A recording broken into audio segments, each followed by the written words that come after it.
প্রাচীন যুগের একজন নেককার বান্দার গল্প।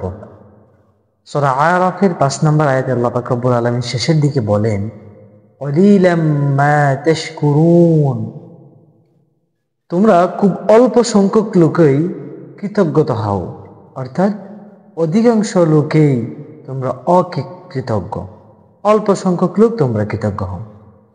যে গল্পটা বলতেছিলাম, যে একজন প্রাচীন লোকের একজন নেককার বান্দা, যিনি গার মাথায় চুল ছিল না, চোখ দুটো অন্ধ ছিল, শরীরের মধ্যে কুষ্ঠকাঠিন্য রোগ ছিল। তো এই লোক সবসময় আল্লাহ পাক রব্বুল আলামিনের প্রশংসা করতেন এবং বলতেন, আলহামদুলিল্লাহি রাব্বিল আলামিন, সকল প্রশংসা আমার সেই রবের জন্য যিনি তামাম দুনিয়ার মালিক।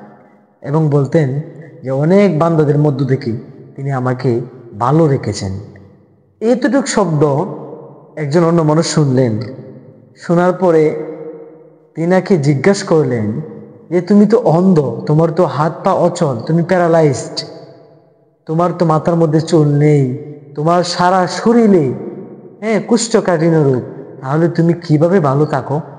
এই প্রশ্নের উত্তরে তিনি বললেন যে তোমার জন্য দুর্ভোগ, তুমি তো নির্বোধ মানুষ, তুমি কি একবার দেখো না যে আমার সারা শরীরে কুষ্ঠকাঠিন্য রোগ, আমার দু চোখ অন্ধ, আমার মাথার মধ্যে চুল নেই, কিন্তু তারপরে আল্লাহ সুবহানাহু ওয়া তাআলা তার প্রশংসা করার জন্য আমাকে একটি সুস্থ জিহ্বা দিয়েছে এবং এমন একটি অন্তর আমাকে দিয়েছে যে অন্তর তাকে স্মরণ করে। তাহলে আমি অনেক মানুষের চাইতে কেন ভালো হব না?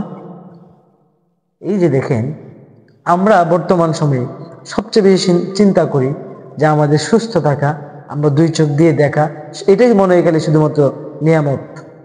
অন্তরে যে আল্লাহ পাক রব্বুল আলামিনকে স্মরণ করার যে একটা বড় তৃপ্তি, নিয়ামত, অনেক সুস্থ মানুষের ভিতরে সেটা নেই।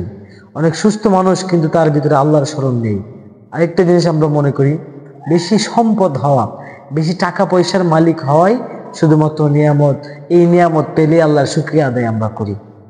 আমরা অসুস্থ হয়েছি, আবার সুস্থ হয়েছি, তার জন্য এটা নিয়ামত ভেবে আমরা আল্লাহ পাক রব্বুল আলামিনের কাছে শুকরিয়া আদায় করি। কিন্তু আল্লাহ পাক রব্বুল আলামিন যদি আমাদেরকে তৌফিক দেন, তাহলে আমরা 2 রাকাত নামাজ বেশি পড়তে পারবো।